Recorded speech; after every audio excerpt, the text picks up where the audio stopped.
కొత్తగా స్టాఫ్ నర్సులుగా ఎంపికైన అభ్యర్థులు నేడు సీఎం రేవంత్ రెడ్డి చేతుల మీదుగా నియామక పత్రాలు అందుకోనున్నారు. జిల్లా వైద్య ఆరోగ్య శాఖ ఆధ్వర్యంలో ఏర్పాటు చేసిన 2 ప్రత్యేక బస్సుల్లో వారు బయలుదేరారు. పాలిటెక్నిక్ కళాశాల ప్రాంగణం నుంచి ఈ బస్సులకు ఎమ్మెల్యే తోడి మేఘారెడ్డి జెండా ఊపి సాగనంపారు. జిల్లా నుంచి మొత్తం 99 మంది పరీక్షలో ఎంపిక కాగా అందులో 67 మంది బస్సులో బయలుదేరినట్లు వైద్య శాఖ అధికారులు తెలిపారు. మిగిలిన వారు స్వతహాగా వస్తున్నట్లు చెప్పారు. వీరంతా నేడు హైదరాబాద్లోని ఎల్బీ స్టేడియంలో సీఎం రేవంత్ చేతుల మీదుగా నియామక పత్రాలు అందుకుంటారు.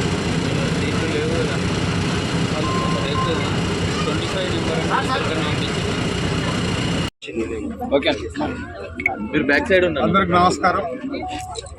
ఈరోజు కాంగ్రెస్ ప్రభుత్వం వచ్చిన తర్వాత గౌరవ రేవంత్ రెడ్డి గారు ముఖ్యమంత్రి అయిన తర్వాత తెలంగాణ రాష్ట్రంలో ఉన్న 6047 మంది స్టాఫ్ నర్సులకి రెగ్యులరైజేషన్ చేస్తూ వాళ్ళకు ఇంక్లూడింగ్ వాళ్ళ ఫ్యామిలీతో సహా హైదరాబాద్ పిలిపించి అక్కడ గ్రౌండ్ మీటింగ్ ఏర్పాటు చేసి వాళ్ళకి పోస్టింగ్ ఇచ్చే కార్యక్రమంలో ఈరోజు మేము వనపర్తి నియోజకవర్గంలో వనపర్తి జిల్లాలో 99 మందికి ఇక్కడ వచ్చి సెలెక్ట్ అయి ఉన్నారు. వాళ్ళను హైదరాబాద్కు పంపిస్తున్నాం. వాళ్ళకు బస్సులు అరేంజ్ చేసి వాళ్ళకి ఎక్కడ ఇబ్బంది కాకుండా భోజనాలు అన్నీ అరేంజ్ చేసి కాంగ్రెస్ పార్టీ వచ్చిన తర్వాత స్టాఫ్ నర్సులను వాళ్ళు కరోనా కష్టకాలంలో కానీ మిగతా టైంలో కానీ అప్పుడున్న ప్రభుత్వం వాళ్ళని గుర్తించలేదు. మెడికల్ సిబ్బందిని మేము చాలా గౌరవంగా మేము గుర్తించాలని ఈ కార్యక్రమం ఏర్పాటు చేసుకున్నాం.